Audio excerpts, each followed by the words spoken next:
Break के बाद एक बार फिर आपका स्वागत है। आज का मुद्दा में चर्चा जारी है। आगजनित हादसों से बचने को लेकर अलग अलग शहरों के इंतजामात की। कोटा संवाददाता सुरक्षा राजौरा ने भी हालात का जायजा लिया, साथ ही बात की इंतजामों पर। 100% असुरक्षित हैं। आप ये बताइएगा, कोटा का ऑटो चलाने वाला शाम को 7 बजे से लेकर रात को दारू पीकर चल रहा है। कोटा में ट्रैक्टर चलाने वाले के पास लाइसेंस नहीं है, टेम्पू चलाने वाले के पास में लाइसेंस नहीं है। मेडिकल स्टोर कितने लगे हुए हैं, इनके 50% मेडिकल स्टोरों का लाइसेंस किसी और का है, दवा कोई और बेच रहा है। के अंदर जो तंग मार्गों वाले जो शहर है पुराना कोटा है, जिसके अंदर टिकटा से लेके पाटनपोल के अपने घंटाघर चंद्रघटा वाला इलाका है, इन इलाकों के अंदर हमारी फायर ब्रिगेडें नहीं जा सकती हैं। अग्निशमन बेड़े की कमजोरी ने कोटा के लोगों की सुरक्षा पर सवालिया निशान लगा दिया है। तंग गलियों से लेकर बहुमंजिला इमारतों तक हम और आप असुरक्षित हैं। ऐसे में सवाल ये खड़ा होता है कि कार्रवाई के नाम पर आखिर उदासीनता क्यों बढ़ती जा रही है। कोटा से पीयूष प्रत्यक्ष के साथ मैं सुरक्षा राजौरा, HBC न्यूज। नजर आता है किस तरह से कोटा में व्यवस्थाओं की कमी है। अग्निशमन जो दस्ता है वो किस तरह से सुविधाओं से जूझ रहा है। प्रताप जी, हर बड़े शहर में क्या कारण है कि सुविधाओं की बात की जाती है, फाइलें हमेशा इंतजार में होती है, लेकिन जब जमीन पर कार्रवाई देखी जाती, हकीकत पर नजर डाली जाती है तो सिफर नतीजे। ये हमारी आदत है अश्विनी, ये हम सब जानते हैं कि हम किसी भी इमरजेंसी के लिए हम कभी भी अपने आप को तैयारी नहीं करते। हम मानसिकता ही नहीं है हमारी, हम इस बात को लेकर सोचते नहीं, हम प्रिकॉशनरी मेजर उठाना नहीं चाहते। हम पहले से ही इस तरह के जो जरूरी हमें उपकरण जुटाने चाहिए या हमें हमारी आदत में बनना चाहिए कि हम किसी भी समस्या से, संकट से या आपातकाल से जूझने के लिए जो जरूरी तकनीक है, जो जरूरी साधन है, उसको लेकर जागरूक नहीं। सबसे पहली बात है कि हम सोचते नहीं। हम जब जुगाड़ में चलते हैं तो हम ये नहीं सोचते कि ये जुगाड़ जो है ये खुल सकता है, टूट सकता है। हम आराम से बैठ के चलते हैं। हमारी ट्रेन है, हम देखते हैं कि हमारी ट्रेन है बिल्कुल ऊपर छत पे भी बैठ के लोग जाते हैं जब भीड़ हो जाती है, और सोचते नहीं है कि ये ऊपर छत से कोई गिर जाएगा। जब बसें जाती हैं पहाड़ी के रास्तों पे भी देखा है कि पहाड़ी के रास्तों में भी बसों की छत पे बैठ के जाते हैं। हमने शहर में ही देखा है कि किस तरह से बसों में लटकते हुए लोग जाते हैं। तो जहां तक खुद की सुरक्षा को लेकर हम सबसे कम गंभीर हैं। हमें इस बात की चिंता ही नहीं है। हमें लगता है कि बस जा रही है, इसके पहियों पर हम लटक जाएं तो हम अपनी जगह पहुंच जाएंगे। हमें इस बात की चिंता ही नहीं है कि अगर हम गिर गए और चोट लग गई, सिर पे लग गई, स्पाइनल इंजरी हो गई, हेड इंजरी हो गई, या कोई हड्डी टूट गई, या कोई कुचल गया, या कोई बड़ा हादसा हो गया, क्या होगा, बस पलट गई तो क्या होगा। इन सब बातों को लेकर जो एक हमारी सोच बननी चाहिए। बेसिकली असली बात तो यह है कि हम डिसिप्लिन्ड ही नहीं है, हम अनुशासित नहीं है, हम जो व्यवस्था है उस व्यवस्था को मानते ही नहीं है। हमारा सोचना यह है कि सब भगवान भरोसे चलता है, बस पे चढ़ जाओ, वो 50 सीटर बस हो, उसमें 200 लोग भर जाओ, आराम से ड्राइवर अपने स्टीयरिंग को घुमाता हुआ ले जाएगा, उसके 4 पहिए जो है उसे गंतव्य पे पहुंचा देंगे। बस एक जय बजरंगी बली बोलो और बजरंग बली सबको पार लगा देंगे। तो ये जो मानसिकता है हमारी, हमें तैयार होने से रोक रही है।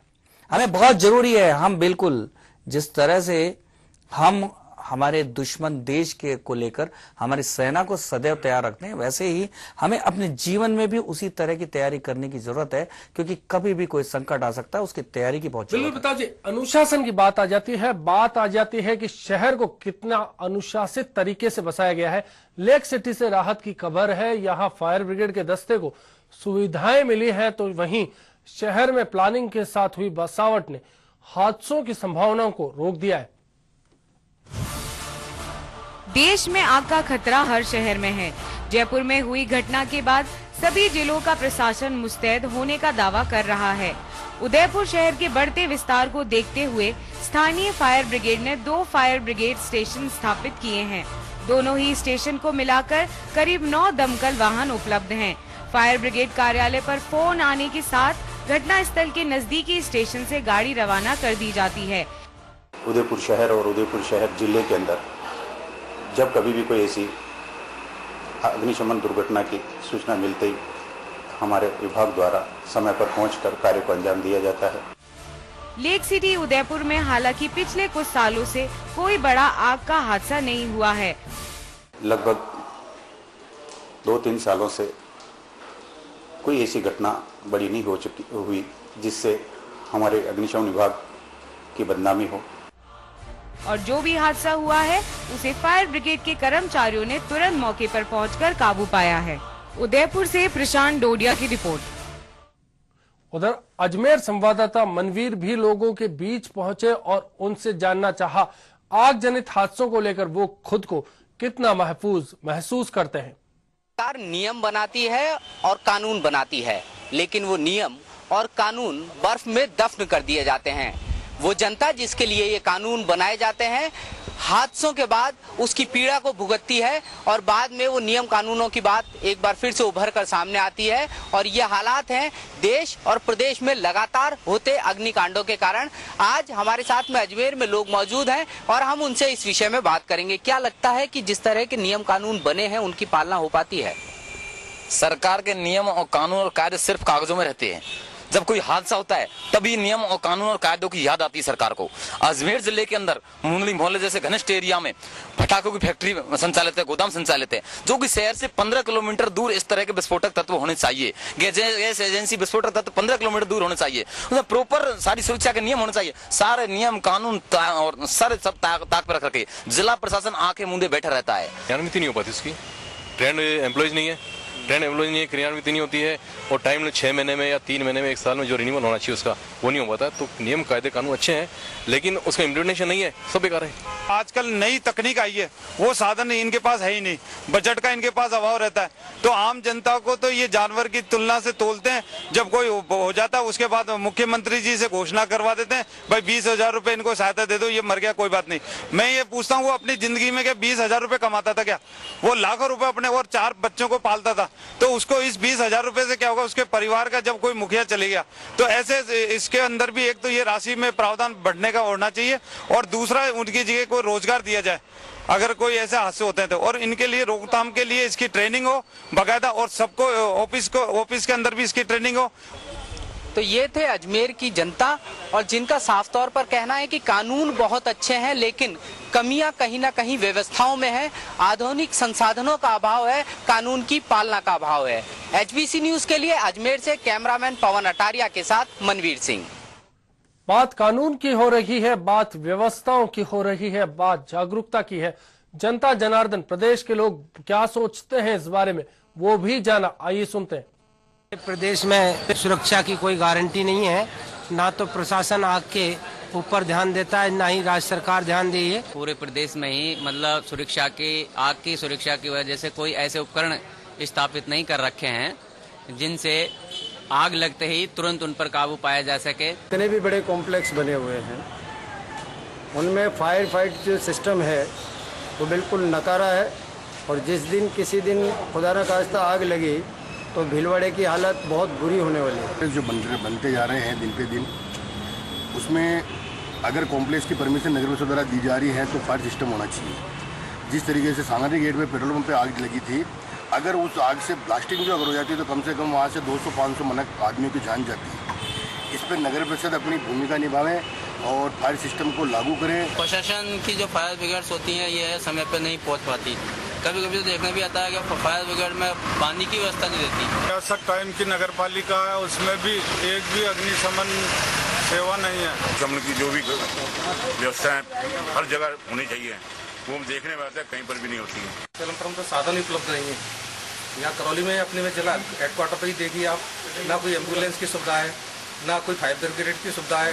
अगर किसी को सूचना भी दी जाती है तो वक्त पर नहीं पहुंच पाते हैं। नालों में और मॉलों में जो भी आके यंत्र लगाए जा रहे हैं उसको सूचना के लिए उनका प्रशासन ना मॉल उसके लिए प्रशासन जागरूक नहीं है, उनको चेक नहीं किया जाता।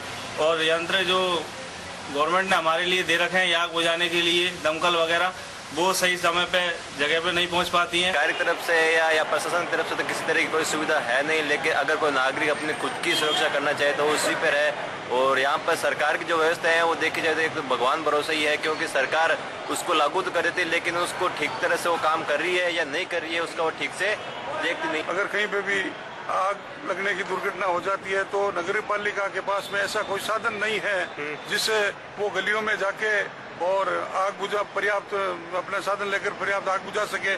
से बड़े बड़े बिल्डर हैं वो इनको नक्शे पे उतार के जो चीज देते हैं बाजार में, वो चीज रियल में ग्राहकों को नहीं देते हैं। ये इस तरह की घटनाएं इन पे लगाम लगनी चाहिए, क्योंकि इनसे आम जनता को काफी नुकसान हो रहा है। रास्ते जब नहीं छोड़े गए तो न तो वहाँ एम्बुलेंस पहुँच सकती है, न कोई आग लगने पे जो है अग्निशमन जो है वो पहुँच सकते। तो ये बड़ा दुर्भाग्य है। वो देखा देखी तो कर ली, लेकिन अपने छोटे शहरों में इस तरह का जो है सिस्टम लागू सरकार को नहीं करने देना चाहिए। जैसे परमिशन लेते हैं, नगर परिषद को झूठे दस्तावेज देते हैं, झूठे नक्शे बना के दे देते हैं, लेकिन जब नगर परिषद परमिशन देती है उसके अनुरूप एक भी काम नहीं होता है। इनके बारे में जब शिकायत की जाती है नगर में, तो उनकी मिली भगत की वजह से ये सारा है। नए अग्निशमन की परमिशन ली जाती है, आग लग जाती है, फोन करते हैं तो आते नहीं है लोग, काफी टाइम के बाद आते हैं। अग्निशमन के जो कर्मचारी हैं वो यहाँ पर अपना आप को असहाय महसूस करते हैं, क्योंकि ना तो उनके पास उपकरण है, ना उनके पास साधन है। दमकल गाड़ियों का तो आप वहाँ देखेंगे कई गाड़ियाँ खड़ी मिल जाएगी आपको, परंतु गाड़ियों में खड़ी होने के बाद जो कर्मचारियों का स्टाफ होना चाहिए, वहाँ मैं समझता हूँ कि शायद एक ही ड्राइवर वहाँ कर्मचारी है। इनके पास है ना कभी मतलब पानी की टंकियाँ खाली रहती है, कभी इनके यहाँ टाइम मतलब होता नहीं। इनके पास है ना फोन करो तो ये फोन उठाते इनते नहीं है, और मतलब जब भी ऐसी कुछ वारदात हुई है तो आज तक हमेशा लेट ही हुए। तो जनता भी अपनी राय बोल चुकी है, जनता भी बता चुकी है कि क्या सोचते हैं अवाम। प्रताप जी, अब आपसे जानना चाहेंगे आखिरकार क्या जनता के जागरूक होने से काम चलेगा या फिर प्रशासन के सतर्क होने से? आपने देखा कि सारे के सारे पूरे राजस्थान भर से जो एक रिएक्शन आई वो ये है कि नगर पालिका, कहीं नगर परिषद, कहीं नगर निगम, कहीं जिला प्रशासन, कहीं राज्य सरकार एक्टिव नहीं है। सबकी शिकायतें थी, ग्रीवांसेस थी, सबने अपनी शिकायतें बता दी। कुल मिलाकर अगर सरकार और प्रशासन अगर देख रहे हो इस कार्यक्रम को तो उनको समझना चाहिए कि उनके बारे में जनता की क्या राय है। लेकिन जनता जिस तरह से असहाय अपने आप को दर्शा रही है, मेरा तो एक जनता से एक ही कहना है, मनुष्य तू बड़ा महान है, तू जो चाहे पर्वत पहाड़ों को तोड़ दे, तू जो चाहे नदियों के मुख को भी मोड़ दे, अमर तेरे प्राण मिला तुझको वरदान, तेरी मुट्ठियों में बंद तूफान है रे। कायर और कमजोर बन के नहीं, हमें अपनी सुरक्षा खुद बलिष्ठ होकर और इच्छा शक्ति के साथ करनी होगी, किसी प्रशासन के भरोसे असहाय बैठ के नहीं होगी। बिल्कुल प्रताप जी, कहीं ना कहीं अगर आग से अगर आपको बचना है तो आत्म सुरक्षा का ख्याल भी खुद को करना होगा। आज का मुद्दा में, आज की चर्चा में इतना ही। दीजिए पूरी टीम को इजाजत, नमस्कार।